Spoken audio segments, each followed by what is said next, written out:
the article or doctrine by which the church stands or falls. John Calvin called the article the hinge of the Reformation. Even the Council of Trent recognized this to be the heart issue of the whole Reformation debate. Chapter 11 of Justification.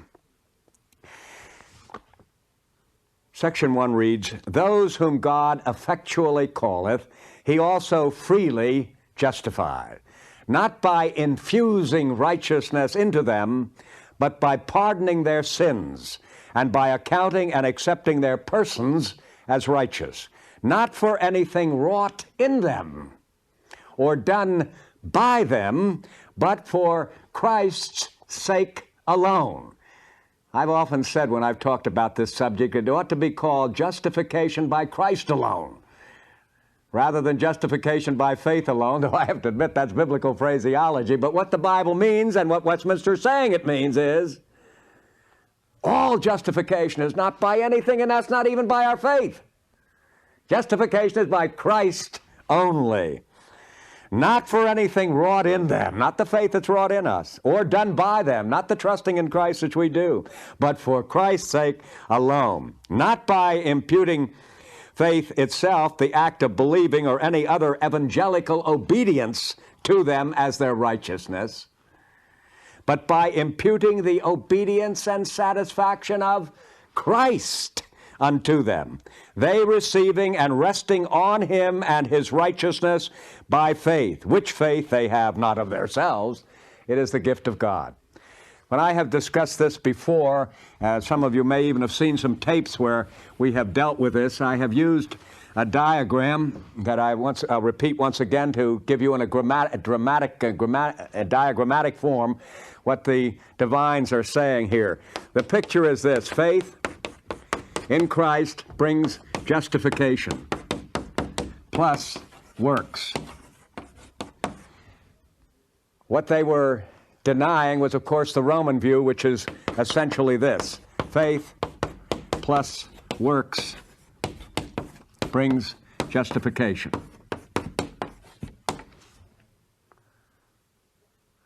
See, when they say this justification is not by anything you do, including the faith, or the obedience, or any righteousness infused in you, it's by Christ only, and faith is just a word for union with Christ.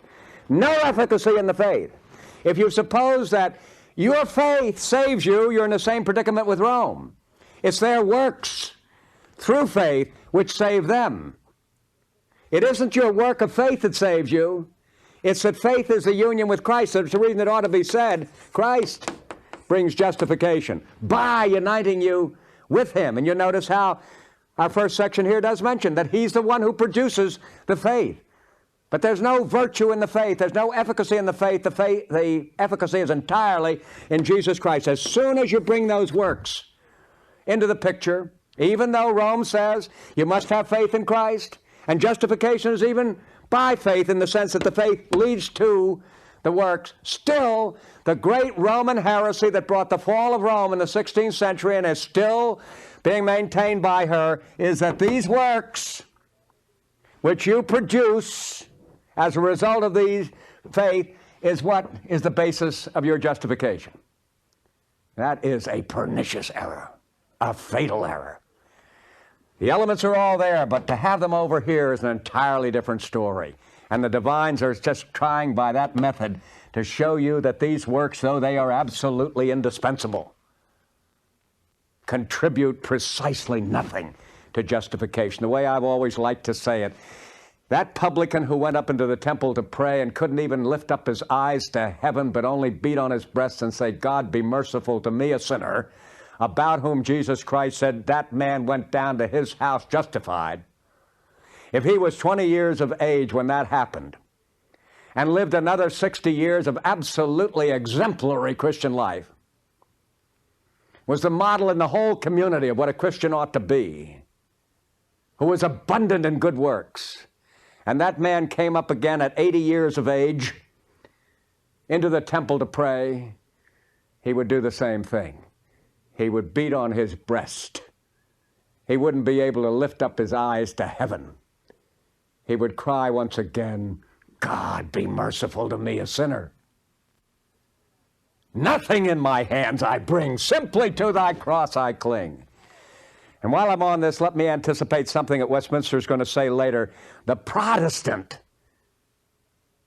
deviation from the Reformation doctrine at this point, in its own way, maybe even more wicked than the official Roman view, which is this: faith brings justification minus works. There are literally thousands and thousands of so-called evangelical teachers around the world in our day who are teaching that you can be justified by faith alone, in the sense that not one solitary work follows from that faith, and still you are justified. The Bible, the Reformation, the Westminster Confession of Faith say the works contribute nothing to your justification, but they are an indispensable part of it. If those works are not there, that faith is not there. If that faith is not there, Christ is not there. If Christ is not there, justification is not there. These people can't seem to get a certain principle through their minds which would flunk them in any responsible theological seminary. They can't get the difference between necessary works and meritorious works. These works are absolutely necessary. You are no believer, you are not justified if they are not there, but they are utterly non-meritorious. That's the whole error, fatal error of Rome. Nothing in my hands I bring for my justification. The evidence of my being justified, I come to Christ abounding in good works. Absolutely essential to a Christian teacher, and dear friends, it's absolutely essential to you if you would be a Christian person, to understand that works are absolutely necessary and absolutely non-meritorious. To think they're unnecessary is fatal. To think they're meritorious is fatal.